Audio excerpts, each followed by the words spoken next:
Colombo Urban Lab's first webinar series for 2025, Debt Without Development, was a discussion about Sri Lanka's development debt from a different lens to previous forums on household debt, petrol queues, and increase in cost of living. Sri Lanka's debt issues and the role that white elephant projects such as the Mattala Airport or Port City have played in it have been at the center of discussions for many years. Infrastructure projects are of significant importance because there is a financial and environment cost in the long term to the country. The case of Colombo's Urban Regeneration Project was used to discuss Sri Lanka's approach to development post-war and the human cost it incurred, and whether the cost of the URP, amounting to over $500 million was justifiable. The report brought together over 10 years of research, but from a macro level connecting it to Sri Lanka's debt crisis.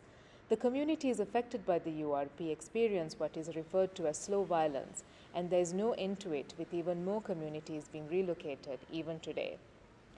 Discussants at the webinar included Megal Pereira, Research Associate at Colombo Urban Lab, Professor Jonathan Spencer from the University of Edinburgh, Dr. Avanka Fernando from the University of Colombo, and Iromi Pereira, Director of Colombo Urban Lab. Everyone, very excited to present just a small snippet of our report built on sand, a review of Colombo's Urban Regeneration Project. Just to kind of give a sense of the main argument, basically the fundamental argument is that the Urban Regeneration Project has failed in its own objectives to improve the lives of the urban poor. It has also been extremely costly to the country, and more importantly, it has just led to the dispossession of the urban poor and also a deterioration in their quality of life. So the objectives of the report were really to review the URP after about a decade since its inception and understand if the economic cost was justified. We were interested on the impact, the social impact for relocated families. We also wanted to get a sense of what the state of the high-rise complexes were, because some of these complexes have now been operating for over a decade. So to really get a sense of the infrastructure and the amenities available and how the building really was doing.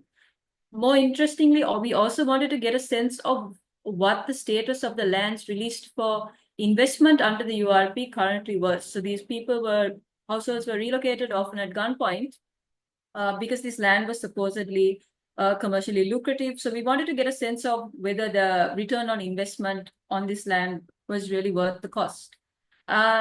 So the goal of Colombo's Urban Regeneration Program was really to relocate 50% of Colombo's population that resided in settlements on 9% of the land. So this is the classic statistic that is given. And this kind of 50% of the population really comprises roughly 70,000 households, which is quite a large number. But the thing is, these households were often wrongly portrayed as underserved, living in underserved settlements, which gives a sense that they were illegal or unauthorized.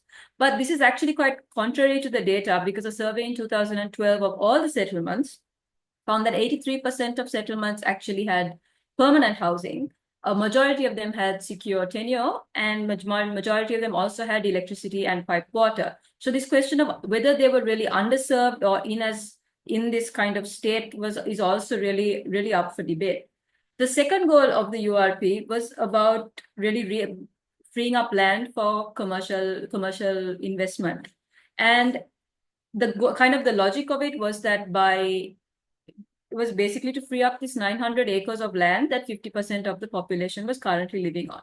So the breakdown roughly was that by removing people who were taking 900 acres of land, they could be kind of put in these high-rise apartments that would take up roughly 300 acres. Another 150 acres could be reservations and open areas, leaving 450 acres to be released for investment. So this was really kind of the logic that propelled even efforts to fundraise the URP. So the funding from the URP also came through 10 billion, which was raised through debentures issued by the Urban Development Authority in October 2010. Now, these debentures were redeemable in 5 years, but importantly, Treasury also guaranteed their redemption. And apart from the debentures, we also saw that the government has spent 60 billion on phases 1 and 2 of the URP. So basically from 2010 to 2018, that's 60 billion that has been spent. So I think that equates to roughly 2 times the cost of the Matala airport and 4 times the cost of the Lotus Tower. So quite a considerable amount. Unfortunately, this considerable investment was not really kind of materializing, and construction was quite slow. So because construction was slow, the land was also not able to be released on time, and there was just a lack of interest in this land. Again, we're unsure as to whether there was any kind of assessment about the demand for land from investors. Keep in mind that this was also at a time when Port City was kind of coming up, when other spaces in Colombo were also being leased out. So it's really, there's a lot of opacity in the logic of this and the kind of like calculations that were held, assumedly, if they were held at all. And basically by about in 2015, it appeared that the UDA would actually face a severe financial crisis if it redeemed the debentures, because the investment that was expected just hadn't materialized. In 2015 March, the Securities and Exchange Commission halted a reissue of the debentures because the UDA had not conducted audits in 2012 and 2013. Now, while these debentures were reissued in November 2015, there's really not a lot of information after that. There are these amounts that we see that Treasury has spent in relation to debentures. Those are very clear in the audit reports, but there's really not like a comprehensive sense of actually how much was spent by the Treasury on paying off interest for these debentures. So again, there's a lot of lack of clarity on that. The next phase of the URP, that is phase 3, which started in 2019, was a little different. So in 2019, the URP was funded by the Asian Infrastructure and Investment Bank through a loan of 200 million. And this was actually the bank's first foray into urban regeneration. It was also the bank's first attempt to do a project in Sri Lanka. And what they were really trying to do were rectify the issues that had plagued previous phases of the project. There was a particular emphasis on ensuring the financial sustainability of the project, particularly in light of Sri Lanka's sovereign debt burden. So, for example, there is a significant component that was just based on commercial land development. There was also talk about public-private partnerships and profit-sharing models in early project documents. These things are talked about. They also wanted to kind of ameliorate some of the issues, the social issues that had come up with the previous phases of the URP. So they put in more safeguards as well. However, due to the economic crisis, the scope of the project changed considerably in 2020. $70 million had to be reallocated to the purchase of essential medicines. So that downsized the project considerably. So now the project is actually due to end in June this year, and the payment of the loan will begin in 2027. But in terms of whether even in these last phases of the project, even with safeguards by ADB, the progress has really stalled. So initially there were supposed to be 6 sites, the 6 sites that were proposed as for high-rise complexes. In March 2024, 5 of those 6 sites were under construction. The last site actually had to be dropped because construction delays were so bad. Even basic steps such as hiring a consultant for the land redevelopment had not really occurred. The other problem is that the URP has consistently been mired in issues related to due process and transparency. For instance, there's a lack of calling for competitive bids, severe construction delays, procurement issues such as awarding contracts to contractors on the debarment list of the World Bank and the AIB themselves. So these issues have also kind of been prevalent in all stages of the project. And I think the interesting thing really is, if you look at this was all to remove people from land with the idea that this land would be used for something. So actually through site visits, we've kind of documented just a select number of instances where the land has actually not been used in a lot of instances. In some, it is used for infrastructure, but in a majority of cases, I think we visited about 35 like plots of land. In a majority of cases, they seem to be used as car parks, as dumping grounds, or in some cases, they were just simply vacant and just overgrown with weeds and trees. So this really caused to question what the purpose of this was, what the urgency of this was. Why was there a need to evict people at gunpoint 10 years down the line, the land is still not really being used for anything. And it also questions this issue of public good and really who benefits from this project that was supposedly like, this massive scale project that was going to really bring about a lot of investment. At least that was the financial model that was put forward. And most importantly, this is an extremely expensive project. At this point, 700 USD or 700 million has been spent on it. The government has spent about 447 million USD on it. So it really calls into question, like, what was this all for? And while we talked about the economic cost, it's also important to note that there's been a massive social cost to this project. And like, actually, this is only like a snippet, like a small, just a few examples of the kind of slow violence as Hiromi talked about, or actually even the fast violence in some cases that they face on a day-to-day basis. So firstly, even though this is been said many times, the communities were not really included or consulted in this process at all. Often the first time that they would be aware that this was happening would be when the UDA spray painted their houses and told them that they were getting evicted. Documents were also not often given in languages they could understand, and communities were often relocated several kilometers away from their original settlement. So in some cases, like 5 kilometers away. So this has obviously had serious impact on education opportunities, on employment, on livelihood. Not to mention just a sense of place and belonging, right? These communities had often been there for like 60, 70 years. So an example is like in this community of fisher folk that was relocated from Rajagiriya, where they were practicing their fishing for about 40 years. They were relocated to Henamulla. So now they have to commute every day because their boats can't be kept in the high-rise apartment. They have to commute every day to Rajagiriya just to practice their livelihood.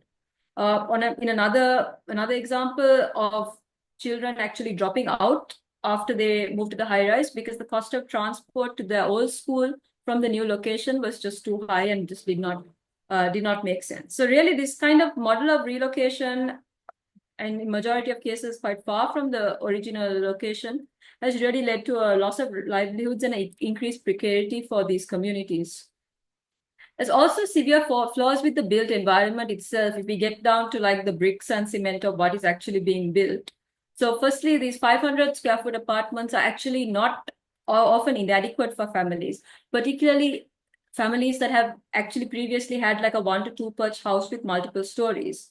In another sense, that while people were told that they were moving to apartments and that it would give them better services, better amenities, and better infrastructure, never mind that they actually had all of these to begin with, we now find that the building typology has made families uniquely vulnerable, and the access to the grid is actually weaponized against them. So, for example, if families don't make their monthly rental payments, the water is cut off. The UDA cuts off their water. And now while people can live without electricity, they really can't live without water. And remember, there are no public wells or taps that they can really access.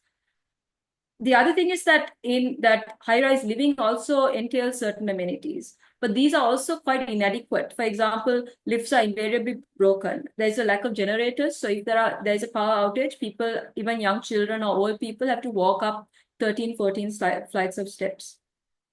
The other problem is that fire extinguishers are either missing or broken. In some cases, the fire extinguisher exists, but it is actually locked up and the key is held with the UDA official downstairs, which also really brings to mind, like, is this really a safe and secure environment? There's also been a significant social problems arising from high-rise living. And this is kind of to do with the breakdown of community, as well as sort of the anonymity of high-rise life, where different communities are like, they have been put together, and there's just like not much social mixing, I think, and there's quite a lot of, again, isolation. So we've seen an increase in theft and drug use because strangers don't know each other.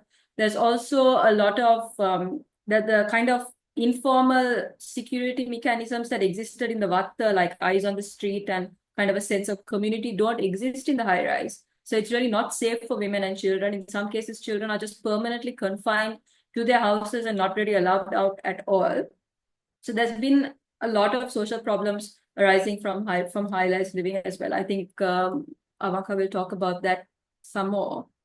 And I think the reason that this all matters is that, look, if you're not liking the place that you're living in, if it's causing you significant mental stress, it's causing you financial burden, if your children can't afford to go to school because you're living in here, what is the rational choice, right? And in many cases, people actually just move away. We've seen a lot of relocated households now move away from high rises.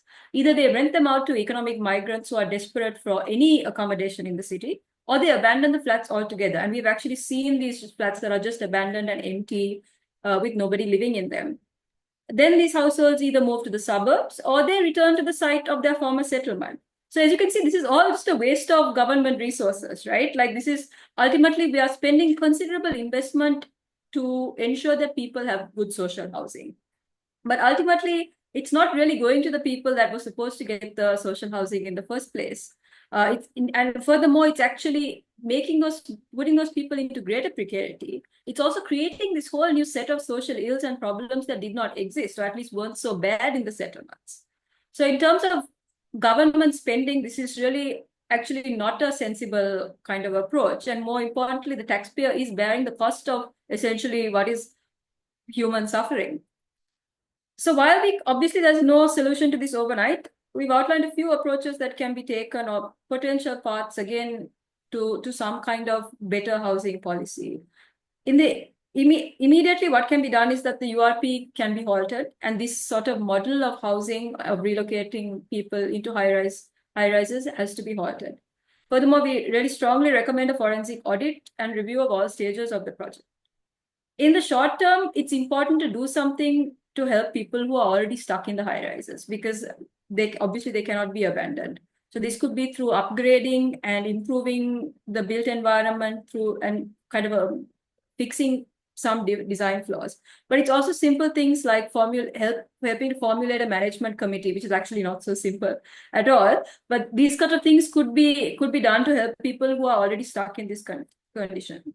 But in the long run, what we really need is just a ground up change in housing policy and how we look at social housing. And this might actually involve going back to history and thinking about more participatory models of housing, such as the Million Houses project, with lessons which have now been abandoned. Ultimately, what we need is like sustainable housing that is co-designed by the community, because ultimately the best way to ensure that this housing stock, which we are paying for, lasts generations, is to ensure that the people who are going to live in it want to live in it, and that we are designing with them and not against them. So I'll stop there, and maybe we can continue this through questions.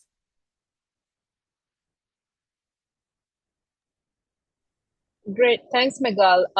I will now hand over to Professor Jonathan Spencer, and to give a quick introduction to Jonathan.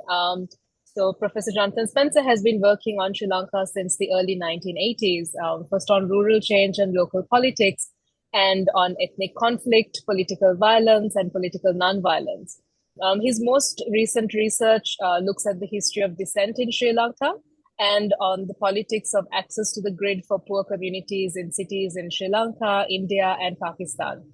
He recently retired from the University of Edinburgh, but continues to engage with research in Sri Lanka, and those of us who have had the pleasure of working with him for a long time. So Jonathan, I will hand over to you now for your presentation. Thank you, Aromi. Can you all hear me? Am I coming through? Yep, good, excellent.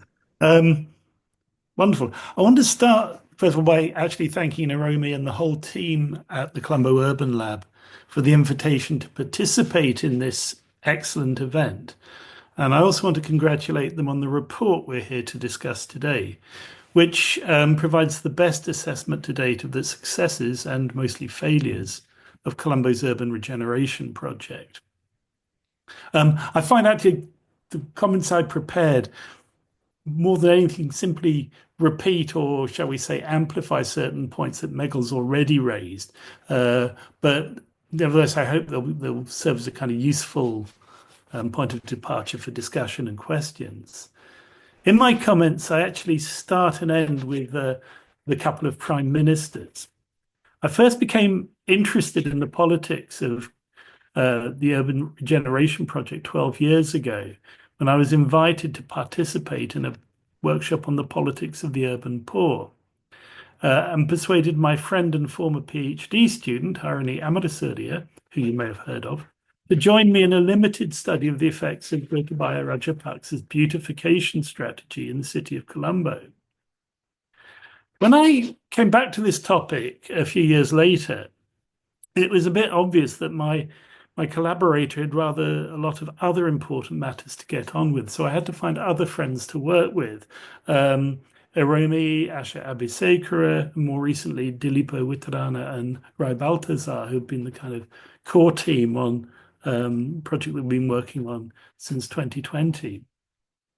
Somewhere in late 2019 or early 2020, when we were between funded projects, I remember a conversation with Eromi about the financial assumptions that were supposed to underpin the whole project of eviction and relocation in the city. You recall from Meghal's presentation that the plan was apparently quite straightforward. Land currently being used for low-income housing would be freed up for commercial development, and the funds obtained through that development would cover the cost of the new housing and release even more money for the government. Win-win-win for everybody. I've been skeptical of this story for some time, but had no idea how to set about a proper investigation of what had actually happened. And Eromi told me, so this is about 2019, 2020, that she'd started digging around, trying to find out a little bit more about where the money had come from. And in the course of that digging, she'd found this 5-year debenture worth 10 billion rupees from October 2010, which was the very first phase of the work after Gotabaya Rajapaksa took over the Urban Development Authority. And when the 5-year term on that was up, cutting a long story short, story is there in the report for you, the government, rather than having resources to pay it back, issued another 10 billion bond to repay the holders of the original debenture. It was very hard even then to find evidence of any funds being generated through the promised commercial development. So at this point in our conversation, I remember getting quite animated and urging Eromi to keep digging on this financial story. So this is like February, early March 2020, when we were all about to be frozen in our bedrooms in the different parts of the world that we live in, but bedrooms where you could at least get onto the internet and do a little bit of financial digging. One of the highlights of the report, I really do think it's important that as many people as possible pay attention to this part, is the detailed analysis of the financial story of the Urban Regeneration Project, which greatly adds to the outline that Eromi shared with me 5 years ago. And it's especially impressive given the multiple audit failures, missing records, not to mention straightforward smoke and mirrors, which punctuate the story. The punchline is pretty straightforward.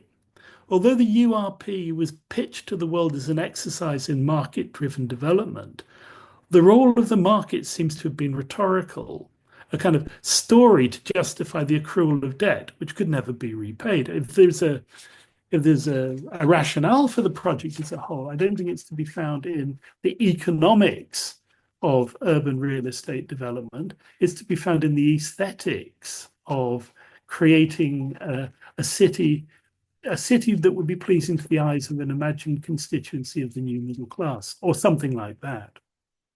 It's especially ironic that a project which made much of the poor's need for discipline as a means to improvement should have been based on an entirely undisciplined approach to what we might still call financial reality. And this runs all the way through the story. At the time, and when I say at the time, I mean think that heyday between 2010 and 2015, no one, not even regular critics of Gotabaya Rajapaksa's overreach, no one really questioned the fairy tale of commercial opportunity. Many of my friends, critical of the government in so many ways, seem to think that this story of this rationality behind it, was kind of self-evident. Other vanity projects of that period, the airport, cricket stadium, the Lotus Tower, came with very obviously fanciful economic justifications.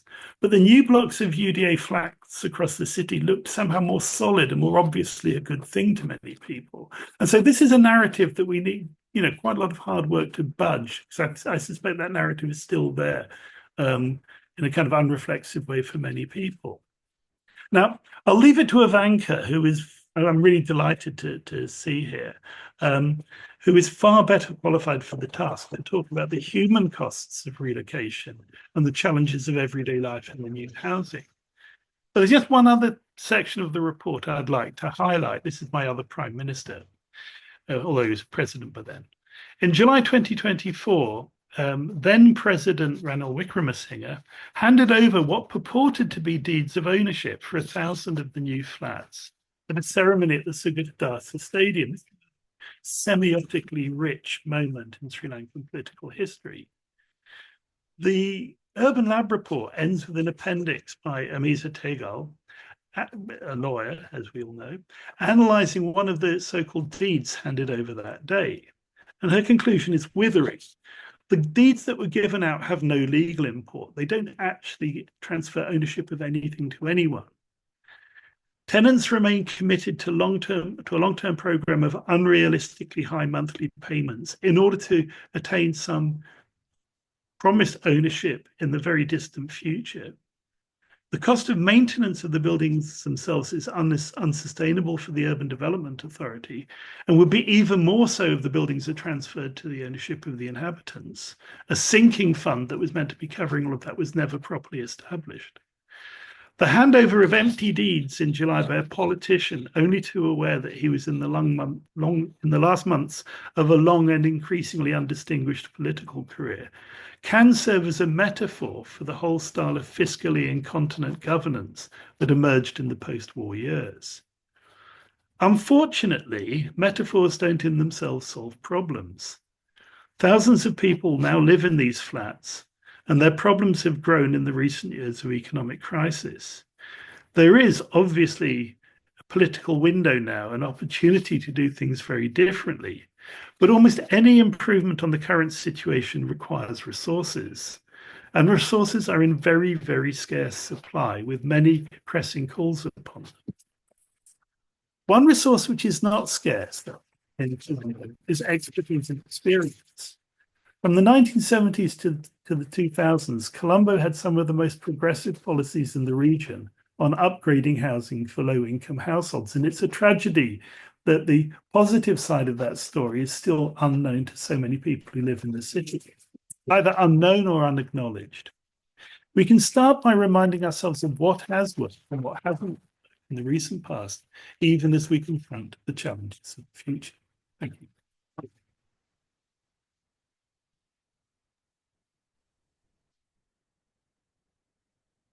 Thank you very much, Jonathan.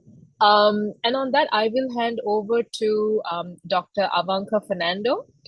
So Dr. Avanka Fernando is a lecturer in the Department of Sociology, Faculty of Arts at the University of Colombo, and she works with both undergraduate students and postgraduate students. Avanka's research is involved in research in urban studies, poverty and social justice issues, child and youth studies, and exploring the notion of difference in communities. And we are delighted to have Avanka with us today because Avanka's very interesting PhD thesis was actually on one of the tower blocks, one of the URP high-rises in North Colombo, where Avanka spent a significant amount of time living in one of the flats for her ethnographic research. So Avanka, on that, I will hand over to you, and I think you will share your screen as well, right? Yes.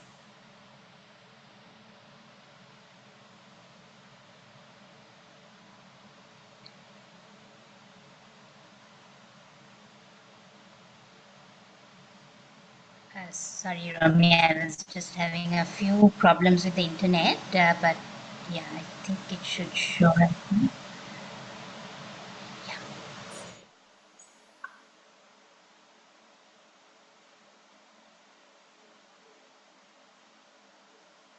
Okay, I think the screen can be seen. Yes.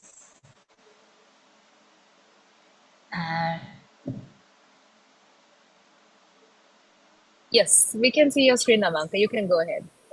Great. Okay. Yeah. Okay. So I think I just want to start off with thanking the Colombo Urban Lab for giving me this opportunity to share my research, and also shout out to Professor Jonathan Spencer, who has also has really helped put some of my research into perspective. Also, Iromi's work done over many years. From, I think, yeah, over a decade, has, I think, really helped and assisted my research, and also how I've been thinking about the everyday life of urban communities. So I've actually been working on urban communities, and basically their life worlds from 2006, where I kind of did my work among the urban homeless communities or street children and young people. And one of the things that really led me to uh, continue on this topic of high rises was that I really wanted to continue my work with urban street dwellers.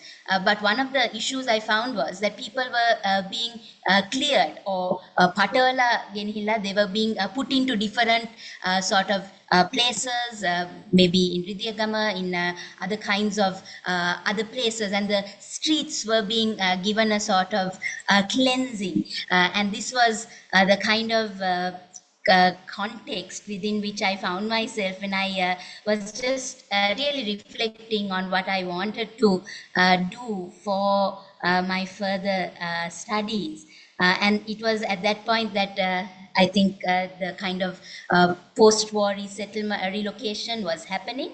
I was also reading a lot of the kind of studies that had been being done. So, and it kind of took me into the high rises. So, my topic is high life in a high rise. And for me, I found that it was very essential for me to look at the everyday lives of urban communities, because a lot of work had already been done. And I found that looking at the everyday life of people in the high rise housing projects was essential to understand the kind of broader frameworks and structures of global capital and state control, but also looking into some of the social structures and communities, and how these constructed very intimate aspects of things like home and belonging and community, which I think is something which is so important, which we tend to kind of forget in looking at some of the broader frameworks of state and capital. So my study was based on lived experience, and this was lived in a kind of a housing community called, and I give it the pseudonym Crystal Court. So this housing project was constructed under the Urban Regeneration Project, and residents were relocated from 2018 onwards. So for the purpose of my research, I was living in that housing project intermittently at times, particularly during COVID when I had to leave the house I was living in, but between September 2019 to January 2021. And as mentioned, the research that I was doing was looking at how urban communities construct home and belonging in everyday life. So this presentation explains how urban communities experience development and debt, and how they, particularly in everyday life, how they experience different situations in constructing home, and also some ways that we can go about in envisaging future urban development. So this is the methodology which I am going to just skip through, but I'd like to just jump into a kind of a short ethnographic extract which was fairly important for the lady who was, I was living with a couple, a lady and a man called Lasanthi and Chandana, pseudonyms of course, and I'm just going to read that out very quickly. And bring you into the sort of everyday life of a high-rise apartment. Lasanthi auntie and I spent the whole morning walking around her old vatta. She had asked her old friends about dining tables for sale, and we were directed to a two-story house. The householder had a large grey moustache, wore a striped sarong hitched high up to his chest, and a thick gold chain around his neck. He showed us an ornate black table with carved legs in the shape of lions' heads and 8 chairs with crimson frayed cushions. The man first quoted 8,500 rupees for the table. Lasanthi auntie started her usual strategies by saying, Epa, Epa, apita, Epa. No, it's too expensive. We can't afford it. She walked out of the house with me trailing in a rather woebegone fashion behind her. But the man called us back and he reduced it by 500 rupees. She bought it. The table was dismantled and struggling with the help of several neighbors, the table was lifted over the balcony in the Vatta and put into a van. Lasanthi auntie and I sat perched in front with the driver of the van and we went to Crystal Court, or the high-rise housing project that we were living in. There weren't too many people around near the lift. The only man who was around said he would use the other lift. When the lift came down, we quickly loaded the table and several chairs into the lift. Lasanthi auntie, despite our protests, overloaded the lift as usual, and then she and the driver boarded the lift and went up to the 14th floor with the furniture. I ran to the other lift because I was going also to the 14th floor, and I was going to get down and help them with unloading the furniture. On reaching the 14th floor, I waited and waited, and suddenly I realized that the lift had got stuck. So I started running downstairs and trying to reach the lift. On reaching the 4th floor, I saw that the lift had got stuck on the 4th floor. The doors were wide open, and Lasanthi auntie and the furniture carrier were rushing along the 4th floor corridors with the furniture towards the other lift. I ran after them in the middle of the whole balcony. I was running after them, carrying the furniture towards the lift. We reached the 14th floor and finally deposited the furniture. I went down the stairs to bring the next load of furniture. When I reached the 4th floor, I saw the site manager and the lift operator who had been summoned by someone to fix the lift. Feigning a look of surprise and studiously avoiding them, I kept running down the stairs. The other furniture carrier and I took the rest of the furniture that was there in the sort of lobby area and dashed towards the other functioning lift. We reached the 14th floor.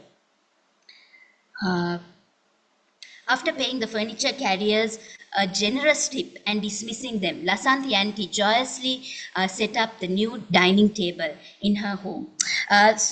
This incident occurs in Crystal Court, or the housing project that I was living in, and in the household basically that I was living in.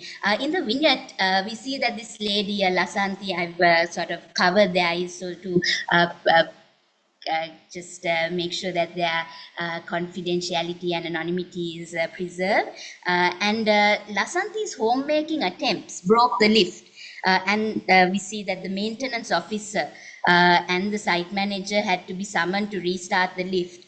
So during my first month of field work, when I was collecting secondary data in the office, in the UDA site office, I would often witness the exasperation of the UDA officers when residents misuse the lift in everyday life. But in this curious turn of events, suddenly I was on the other side of the law a couple of months afterwards, and here was I trying to help this apartment dweller to construct her home in this high-rise apartment. This kind of opened out this idea that the way of constructing home and belonging in a place was not a singular journey. It was not just a kind of moment in time and space, which often the state tried to do for many of the urban working classes. But it was something which was a long process. It was a circuitous process. Sometimes it was a process of even some forms of maybe skirting through certain regulations. And this brings me to the metaphor that I know Professor Jonathan was talking about metaphors, and that sometimes it doesn't really encapsulate the entire story. But in this vignette, I kind of introduced the metaphor of the lift, which in a way for me brought out this whole idea of development, and the development that was being brought in and imposed almost on the urban working classes. So the lift metaphor in the case of the urban poor, particularly brought in through the Urban Regeneration Project, we see that the metaphor of the lift embodies the continuities and discontinuities that characterize the lives of the urban poor. So on the one hand, it symbolizes the development and modern life, and which was so nicely explained to us in the report. And the kind of the rhetoric, the discourses that were constructed about the world-class cities, how discipline in Professor Jonathan and Dr. Harini Amrasuriya's article, they talk of how some of the rhetoric talks about how discipline will come to these working class poor once they are put into these high-rise apartments. But on one hand, while it symbolizes the development and modern life, on the other hand, we find that it also reflects precarity, uncertainty, breakdown, accumulating debt, which characterizes the everyday lives of the urban poor. So for me, the lift metaphor elaborated how homemaking and development was often a journey, a process. It was not some kind of linear one-stop moment, but instead it was a struggle, aragalaya for their lives. It was a jivana aragalaya, and it was one of stops and starts. So in this situation, we found how people just got down and got on. The lift suddenly breaks down. The lift suddenly propels downwards. I heard of the story. I listened to the story of a woman who had suffered a miscarriage because of a breakdown in the lift. A pastor with a Christian pastor with a visual impairment who had been stuck in the lift for over an hour during COVID.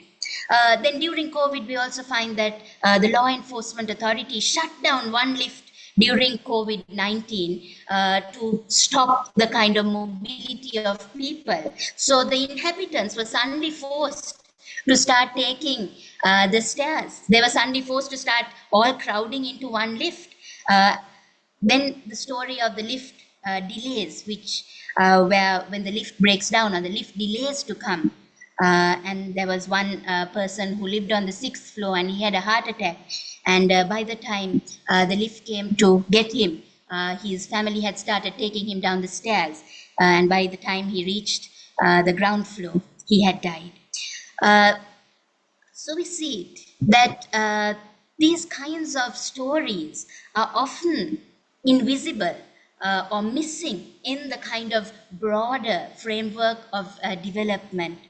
And in the case of Lasanti, who was my landlady, she moves into Crystal Court in September 2018. She was among the first to relocate. And one of the things that I found about her was that she was in debt in the very first year of relocation. So one of the main reasons that they wanted to actually take me in as a renter was that they could get the rent advance to solve their debts. So in this picture that we see here, we find that they had only a very sort of plain kind of house, white, not painted properly, very few items of furniture. Their picture collection included the Deva Manio's picture or Mother Mary's picture, H.R. Jyotipala, and different, other kind of pop stars. And this was a very simple kind of house. Lasanti Aunty kept complaining that they had not been able to paint their house, that they had got into debt, and that they had not even been able to polish the floors before moving in. But one of the interesting things was, and this is one of the things I want to highlight, is so often in constructing home, people would have a process of constructing home. It was not a one-time sort of situation, or just and very often we found that some of the research work that had been done immediately after, we found that a lot of the respondents said that they were in a very vulnerable state. But then going on into the second year, so a year after moving into Crystal Court or the housing project, Lasanthi Auntie and Chandra Uncle had got enough money, and they decided to get a dining table for their flat. But even then, the table doesn't come cheap. So before we went on the journey, in the ethnographic excerpt that I read to you, before I didn't explain the kind of journey that we had before we went to the Vatta to get that dining table. But Lasanthi Auntie went to the pawn shop in the town and pawned Chandra Uncle's wedding ring. And it was only then that we were able to go and get this very elaborate dining table. So here what we find is something that Irene Sierrad says in 2012, is that constructing home is a process. And in my thesis, I kind of bring out the argument that homemaking in urban high-rises is not just a process, but it is a process that is marked by everyday struggles. And a lot of the literature and work done on urban regeneration and development projects bring out the fact that there is a lot of precarity and disruption that is caused in the everyday lives of people.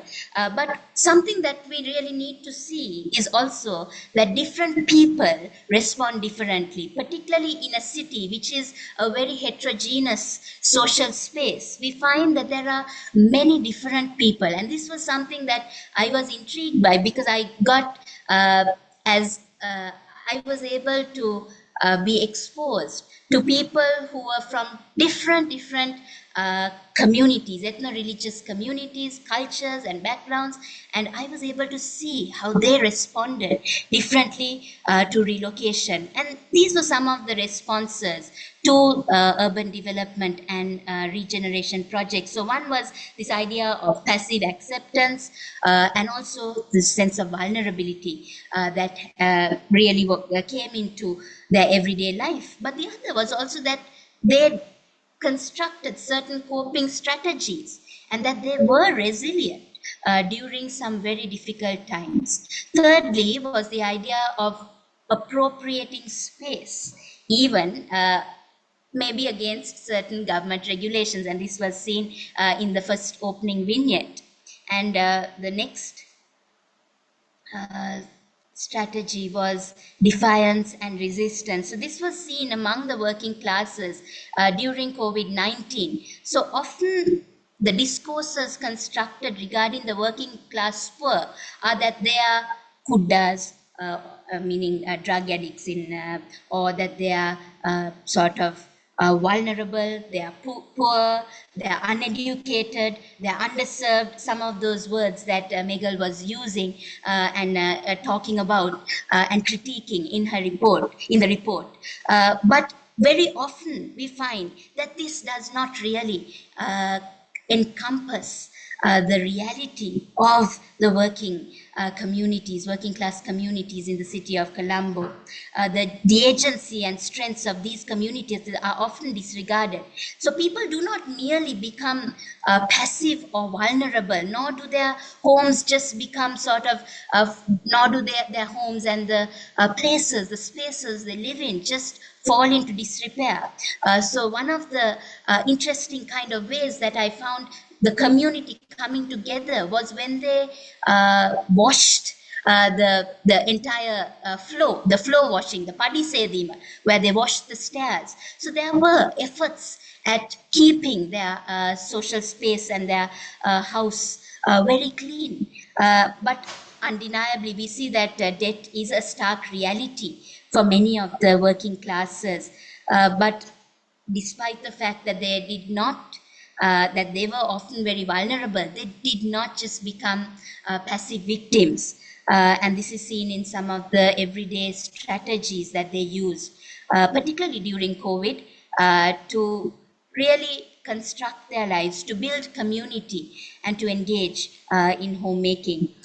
So I think this study really explains and corroborates some of the findings of the Colombo Urban Lab, a lot of the work that has been done. And this shows that urban regeneration projects without consultation of people continue to exacerbate the precarity and the poverty of urban working class communities.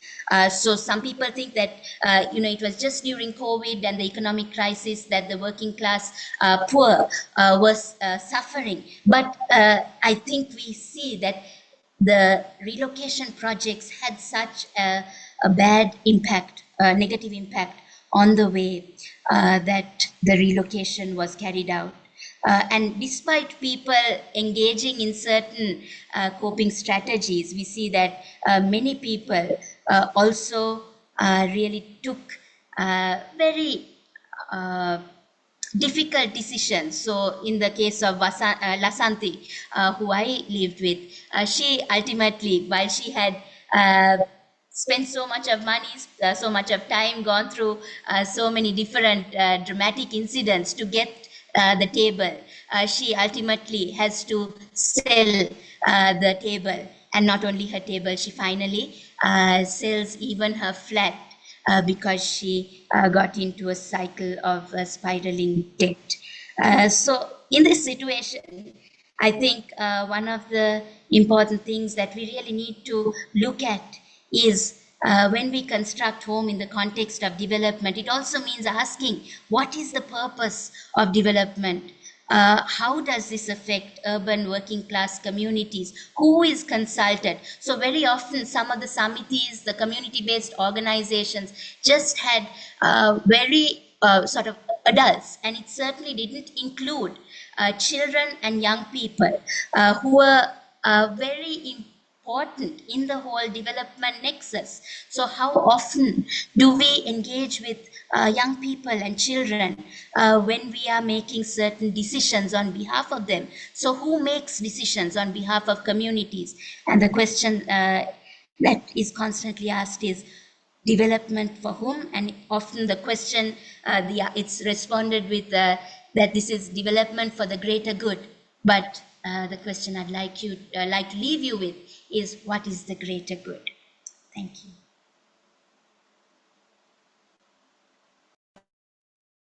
Thank you very much, Avanka. That was really, really interesting and insightful for us.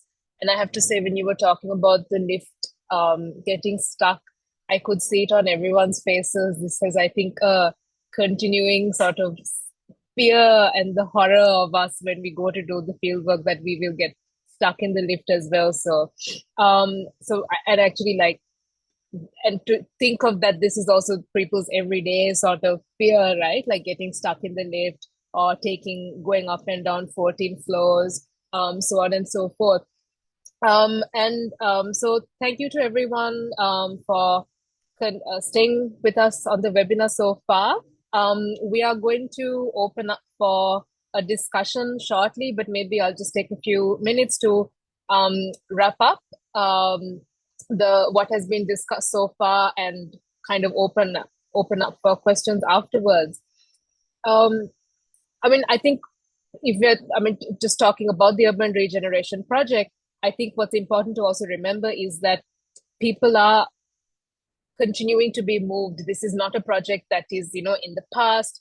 It is very much taking place every day. We continue to work with communities who are in the process of being moved. And I think what is hugely problematic is that over the years, we have seen, lack of due process has been a significant problem overall.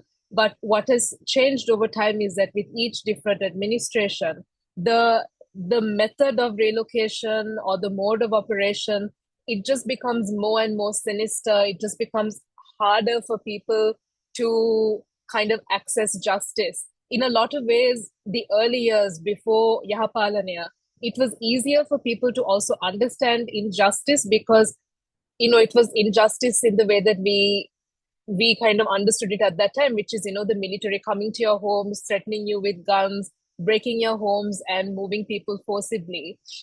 in that sense, what is happening now for me is also equally sinister and problematic, because by giving people documents that are in English, or giving documents that are only in Sinhala, not giving people time to consult with lawyers, not giving people the right amount of information or all the information before they move to the high rises, and leaving people with very little choice about saying the matter, is equally problematic. And we hope that these are some of the things that we hope to see change with the new administration and the new leadership at the UDA. And I think, kind of zooming away from the URP, this is not just a problem with the URP. When we sort of look at other parts of Sri Lanka, whether it's what we see happening in Hambantota, or we see Yarnware or Umaware or Port City, and with Port City, not just the impact, not just the financial and sort of the governance impact, but also the impact on the fisheries, on the inland waterbeds. So in that sense, this is not isolated incident that we see. There are a lot of common threads that kind of we see across all these different development projects in the country. And when we talk about Sri Lanka's debt crisis, I think it's also important to remember that it wasn't only about the Aragalaya time or the long queues, that this impact beyond urban regeneration project, that it's felt and lived every day in a way that we may not also see it visibly, in everyday life. So the queues may be gone and, we have a new administration, but that doesn't mean that the impacts of this debt and infrastructure, is not felt, and the slow violence that we spoke about is not continued to be felt. And I think Avanka sort of, explained it very nicely about sort of a Jeevit Aragalaya. And I think broadly also looking at South Asia and some of the work that we've been doing in India and Pakistan, is that what makes it harder for us to also talk about the impact on communities and this kind of sinister development is that it is also happening in a very different way to other cities in the global south. So, for example, if you take Colombo, they're not rendering people homeless, right? Like they are moving them to a house, to a flat, and to a flat that I think many people, including planners and architects, think is extremely suitable and is better than what they consider to be, in the Vatta, or, they'll call it a slum or a shanty. So there's a sort of an erasure of a lot of hard work that people have put into the upgrading of houses over time as well that we see. And it is this lived experience, and to kind of understand it from a built-in environment and an architecture perspective, or even looking at it from a nutrition perspective or an energy justice perspective, or even a gender lens. I think these development projects, there's a lot of entry points for us to kind of see the impact beyond just talking about debt and development without debt, or sort of debt without justice, in that sort of beyond the numbers in that sense. And I hope that's the kind of idea that we have kind of conveyed to you today. So on that, we would like to open up for questions, and feel free to put your virtual hand up and we can call on you, or feel free to drop a question in the chat. I can see that there's one question in the chat, so maybe I'll just read that out loud and kick us off with the Q&A. So the question is, I'm interested to know if and how social infrastructure in the high rises were different to where they used to live. Great, thanks for this question.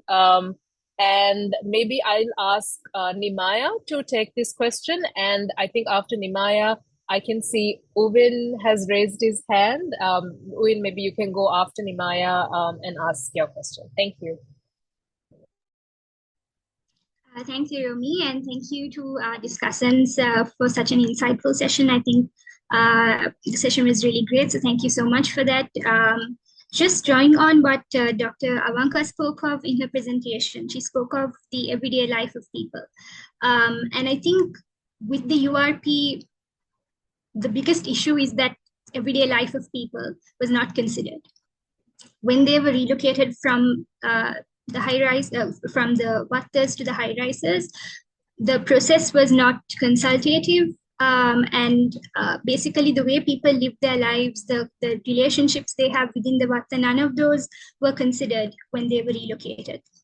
And just to give an example of when we talk about social infrastructure, I mean, the word infrastructure, we've used it quite a bit even in the report, but we don't really talk about social infrastructure. And I think the idea of social infrastructure goes even beyond, spaces that facilitate sociality. It also, I think the idea of social infrastructure also relates to the relationships that you have built in the where you have lived for generations. In most cases, people living in the Vattas, they have lived in the Vattas for a long time, and they have forged relationships over a long period of time. But when they are moved into this vertical built environment, the issue is that, people from different Vattas are often relocated into the same high rise. And so that there's a breakdown in community life, there's a breakdown in the sense of belonging. And I think that has really not been understood by those who have really, those that conducted the URP. Just to give you an example of how the social infrastructure is maybe different in the Vatta to the high rise. So in the Vatta, because of those relationships that they have forged over time, children were free to play, outside the Vatta. They were free to use the spaces around their Vatta to play and for leisure. And the parents were not worried about safety or security of the children because, everyone knew each other, and it was quite a safe environment for their kids. But when it comes to the high rises, oftentimes there is a lack of these spaces, recreational spaces for children, and also they often when you visit the high rise, it's not uncommon to see children playing along the corridor. So they are very limited in that way. And even if they do have spaces, those spaces are usually in disrepair. They are not maintained well. So there are a lot of issues with those kind of spaces, and even parents, they tend to not send their children to use those spaces because of concerns of safety. So oftentimes they would have to be accompanied by a parent, usually the mother, and this means this places a kind of a gendered burden on the woman in the family. So it's a whole host of these nuanced, and it's a very complex kind of when you talk about social infrastructure, you can't really think of it as like a physical entity. There's so much more. It's much more complex and nuanced, and I think that understanding is really lacking in the URP. So I hope that answers Senit's question, and I'll hand it over to Ubin to ask the next question. Hey, hi everyone. Thanks so much for the presentation. That was really informative and useful. I have a couple of questions, but I'll just ask one for now because I don't want to take too much of your time. So we saw in the early phases of the URP, when it was under the Ministry of Defense in places like Slave Island, there was a kind of oscillation between open resistance and strategic accommodation to deal with the UDA. And Professor Fernando talked about resilience and the appropriation of space and these kind of quotidian strategies that manifest as defiance and resistance. But do you see any potential for more organized and militant collective action, especially given the problem of debt and grid weaponization? And if so, what strategies might they be able to use? And do you think researchers might be able to play some role in helping them achieve their strategies, if they should? Or is this maybe a kind of critical social scientific sentimentality that results in the expectation of resistance of this kind?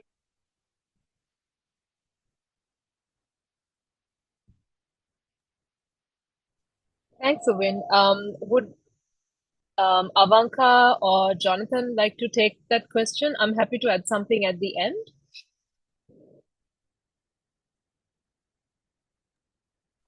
I can say a little bit about the early phase. Avanka is much better positioned to talk about the potentials in the present. But even there, I mean, I suspect Avanka's fieldwork was a couple of years ago now, and it was a rapidly changing field. And also there was a lot of difference between the different blocks in terms of the extent to which there was kind of collective organization or and so on. But in the early phase, you know, the if you like the Slave Island period, if you want to think of it in those terms, I think a number of things went on.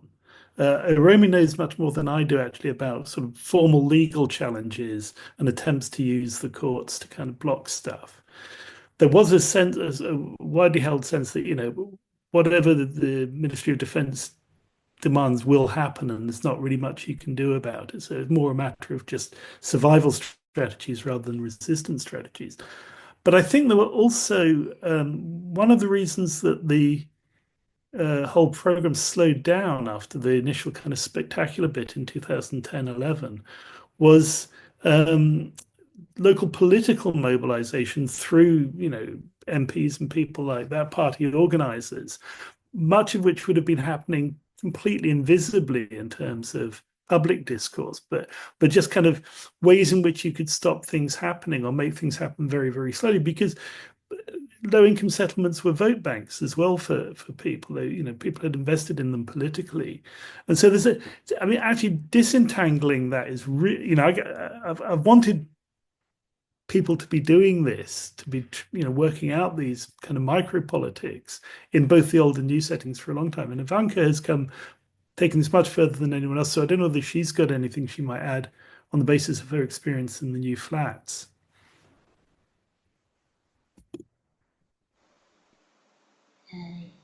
Yeah, maybe I think with regards to resistance and that again, as was mentioned, it's very different. And I don't, this is, I think, where we really need to think about the complexity. So across the different tower blocks, also across the different stages of relocation, I don't think it's possible to really say, okay, this is the way that everybody was acting, because particularly I think in Slave Island, that was a fairly unique kind of the support that was given. Again, it was very aggressive initially, and but the kind of support that was given, and also I think the way it was carried out was very different to some of the later stages and the later projects that were carried out. So again, I think it also was very much based on the levels of resistance, was very much based on the kind of community structure that was already there. So in the particular one of the blocks that I worked in, this was occupied by people from one particular watta and several other smaller wattas.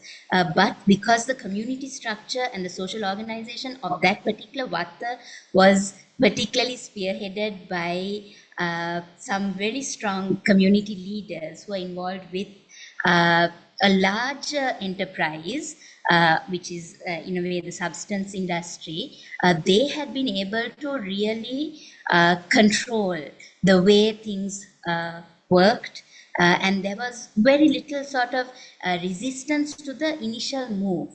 In other communities, I think the structures were different, and I think if there were, so where I worked, it was like almost a large percentage, I think, or from a particular watta, whereas in other places there were like it was divided fairly equally. So it was 20%, 30%, 40% from different wattas, and the ability to bring that tower block together in terms of resistance was fairly difficult. So in terms of COVID, again, all those dynamics worked out. So I think this is where we really need to look at how communities are constructed and how particularly community-based organizations. So one of the things that has happened now in the particular tower block that I have was working in is some of those leaders have moved out or have been taken to different other places. So as a result, the community organization of that particular building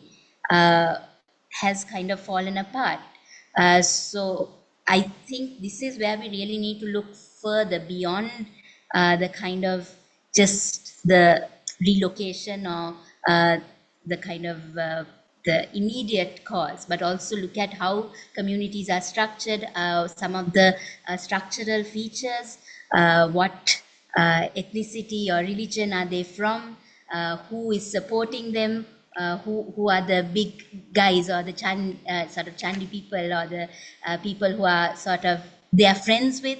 So these are some of the kind of broader dynamics which really affect how they are engaging in resistance or not. Thanks, Avanka.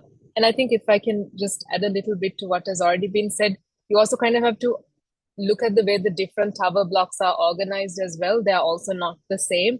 Design-wise, they're also quite different. Most of them actually have a police post in the building itself. Most people are, daily wage workers. They have also it's been a brutal entry into the high rise. So it is also very difficult to organize within the high rise also. So in that sense, resistance can look very different before relocation, during and after, and it varies from building to building also. Sometimes it can also be small things like not letting the UDA come and cut their water connections, so on and so forth, and we've seen these kinds of examples of sort of small attempts to fight back on these kinds of things. So in that sense, kind of broadening our understanding also of what resistance can look like. And I think just to end to say that one huge disadvantage we've seen in Colombo and experienced is that there's not been sort of a good network that connects all these communities. It used to be there back in the 80s during the Million Housing Program with the community development councils.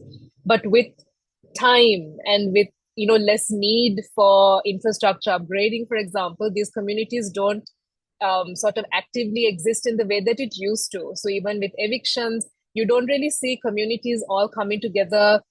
You'll see communities organizing amongst themselves in their own vatta, but not so much kind of blending that same kind of solidarity to other vattas or everyone coming together, unfortunately. And you also have to kind of take it in the context of, class, ethnicity, religion, and their own dynamics, because even within a vatta, you can't assume that everyone is that tight, they're good. They have relationships that work, but you have all those other kinds of dynamics also. So in that sense, the communities are so diverse that it's hard to kind of lend one analysis in one vatta and extend it to everyone else. Hope that answers your question, Ovin. And please feel free to ask any other questions you have, because I don't see any hands up so far or any questions.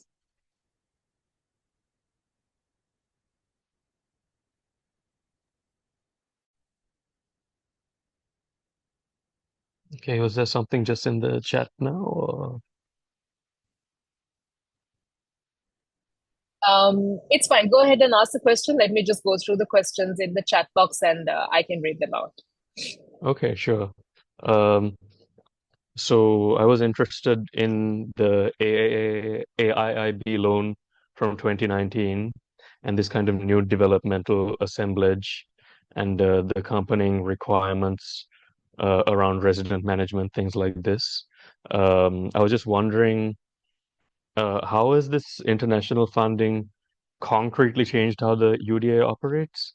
And what is the role of expertise from different development organizations? I've been thinking a lot about the process of development organizations rendering things technical, rendering I don't know, concrete political struggles technical and the effects that might have. Um, so yeah, I was just wondering about how the involvement of organizations like this, the AIIB, but also people who provide like counter expertise, like Colombo Urban Lab. Um, okay, sorry, this is a very convoluted question, but yeah, I was just wondering how that manifests in terms of how the UDA operates. How do they deal with this tension between different forms of expertise?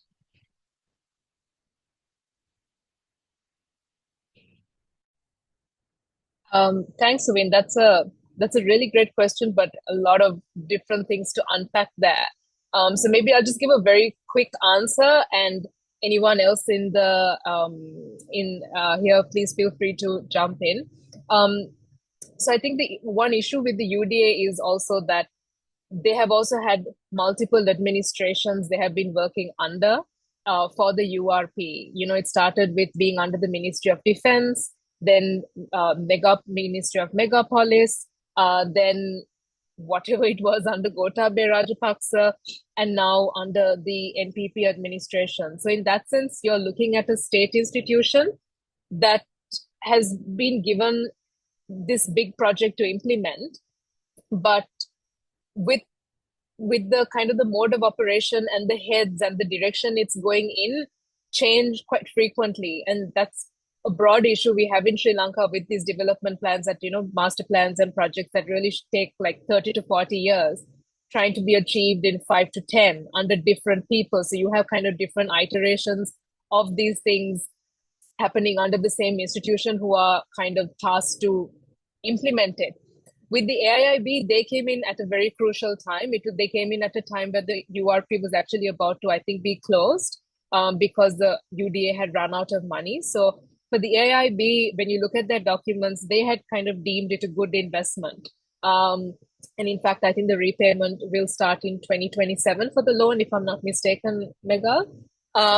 So it is a continuation of that project, but what the AIIB brought was some amount of safeguards for the communities, because the AIIB has their own ESF, the Environment and Social Framework, that the UDA has to follow. So it involves putting together relocation action plans, a grievance redress mechanism, all of which didn't exist before. So there has been some kind of safeguards brought in, but it's not a perfect solution because it's still not extremely consultative. And I think what we have kind of said from the beginning, along with many other civil society organizations, is that this is not a housing solution. It is actually a land grab in the guise of a housing solution. And if you actually want to invest in better housing for working class communities, high-rise is not the answer. You have to kind of have more community participation, look at perhaps low-rise housing, look at in-situ housing, give people an array of choices, and then kind of work around that. It could be mixed development, it could be in-situ, it could be a whole host of things. So unfortunately, even with the AIIB, what we see is a continuation of the same model without any kind of major shifts in the process. Jonathan, I think you wanted to say, did you have something to add here? Yeah, but there's a bunch of stuff coming up in the chat, which actually kind of links in as well. It's coming in faster than I think we can reply to it. But...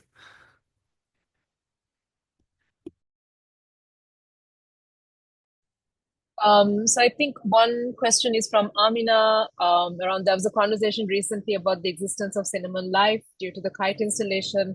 One narrative was that John Fields were forced to use the land their officers were on to create cinnamon life, or face acquisition of the land by the UDA. However, the Vatas were also cleared to create a clean aesthetic of that neighborhood. Even if not directly impacted by cinnamon life, how do we balance these narratives in future?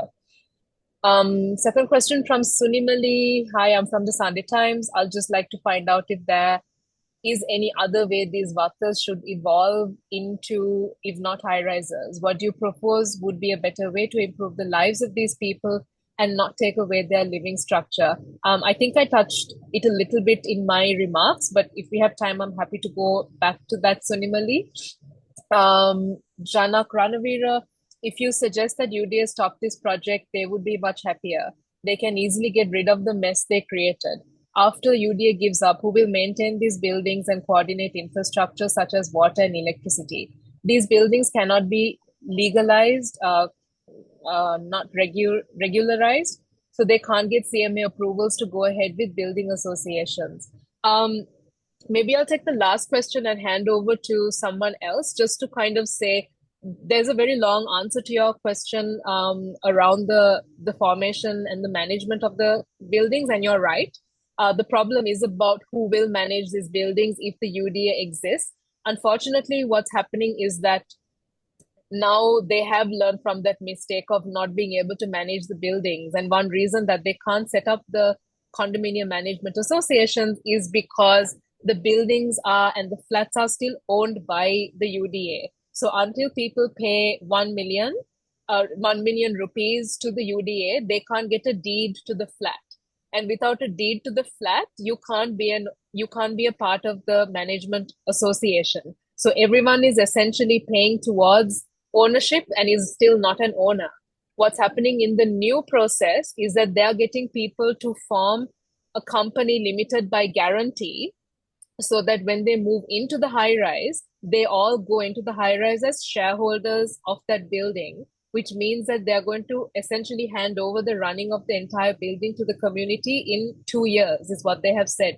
This we find extremely problematic because they haven't given people any of this information beforehand. In fact, Nimaya and I found this out very randomly during an interview 2 months ago. Nothing in writing. It's just through our interviews that we're finding out what the process is. So in that sense, yes, the UDA can't just exit the buildings because the management and the money required for maintenance and upkeep is massive, and you can't pass that burden on to the people. But it seems to be what they're planning to do. And on that, I will hand over to Jonathan. I can see that you are not. Yeah, well, I just did a couple of comments on this. I mean, I think that the point about not being able to legalize them, not being able to regularize them in a way that you easily could do with informal settlements in Vatas. I mean, it was relatively straightforward to do that, and they've created a kind of economically and legally impossible situation. That the building itself is a kind of it's literally unmanageable in the terms, and nobody has even thought about this. This is the scandal. Nobody's even thought this is a problem that we need to think about. There's plenty of expertise about community mobilization, community organization from the pre-2010 UDA's experience, because that's what it did a lot of the time. And that's been kind of effaced from the public memory. One of the people most active in that was the late Susil Siriwardena. And I remember a visit that Aromi and I paid to him, a rather bleak visit, when he was briefly a senior advisor in the Ministry of Housing, and Sajid Premadasa was the minister. And I guess it was about 2018 or something like that. And Susil had a model for an alternative for reworking. He had a site, he had a community, and he had an idea for a kind of mid-rise development, which is well worked through. He'd worked with a whole bunch of people on it, which he thought there was some possibility of actually getting approval for. And he was very, very animated about it. And one of the keys to that was that the local community were going to participate, not merely participants in the redevelopment of the site, but they would bring equity, that as people who were living there, they would have the equity of the land they were living on. And what's happened with all the relocations is that whatever title people had in the Vatas gets eliminated. They bring nothing to it. They have to start from scratch. So that's actually a legal failure as much as anything else, because so much work went into giving people title in the first place.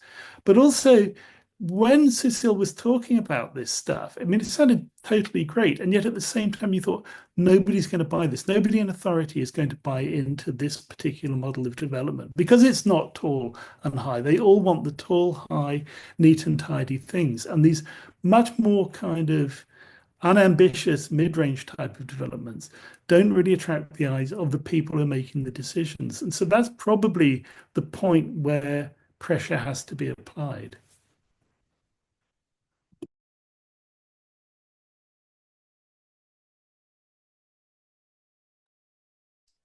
Would anyone else like to add anything or any last questions before we close?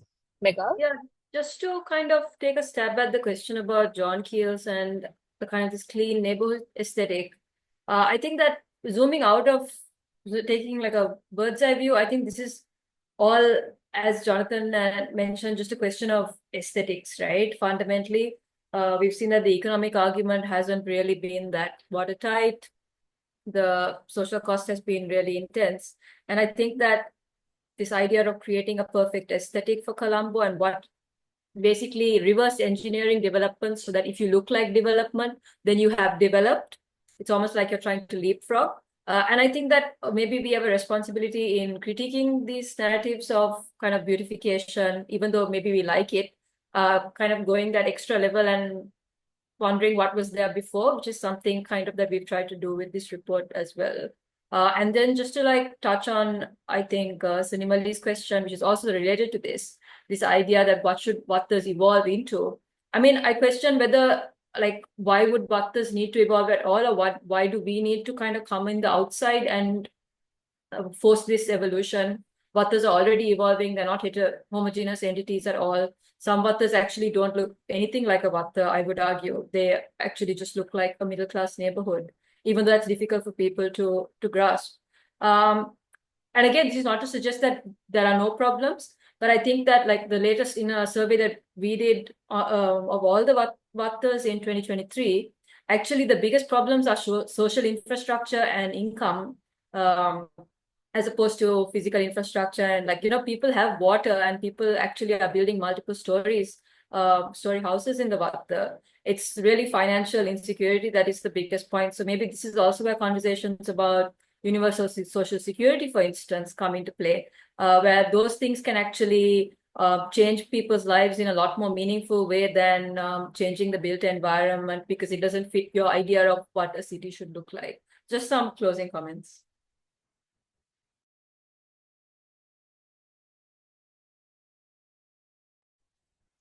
Thanks very much, Megal. And I've put some links in the chat to our report, but also to the census of all the Vattas that were done last year together with Savanatha Urban Resource Center. So if you would like to know more about sort of the demographics and any kind of indicators around Colombo's low-income settlements, that would be kind of your go-to report.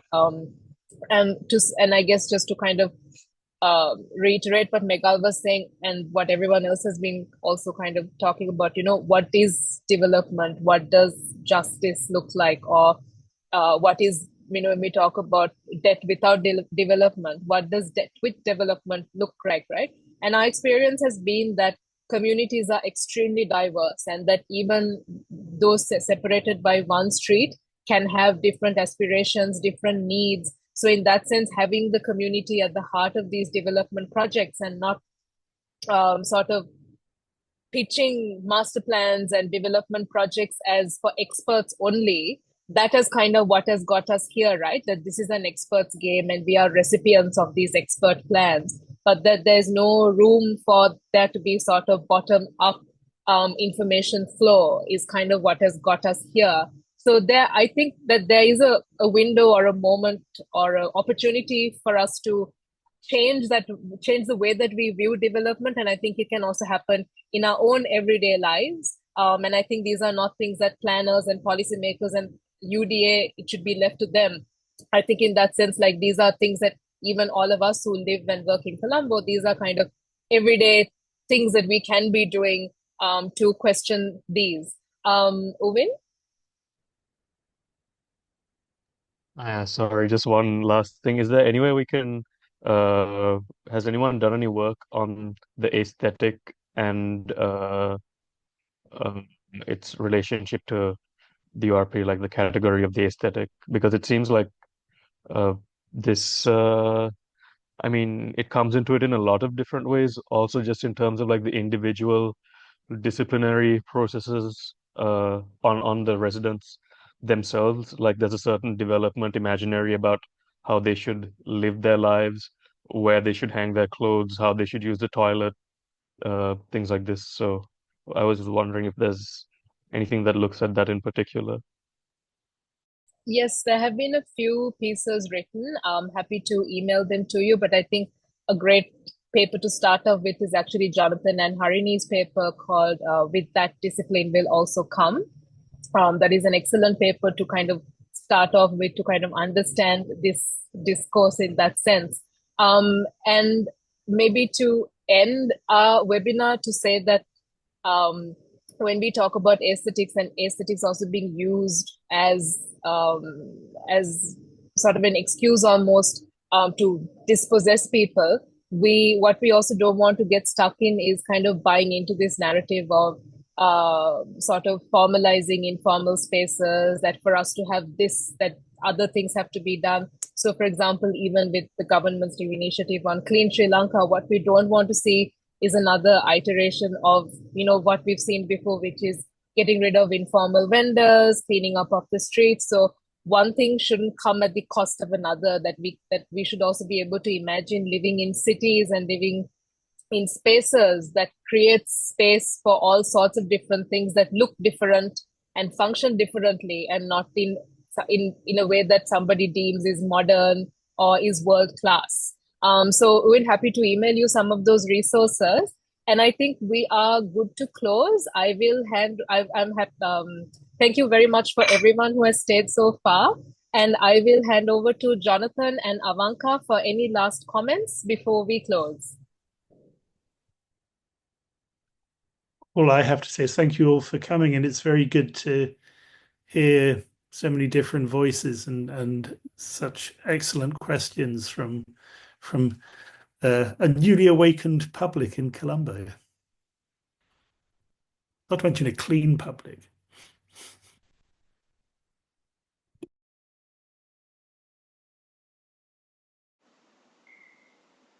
Yeah, I think I'm okay.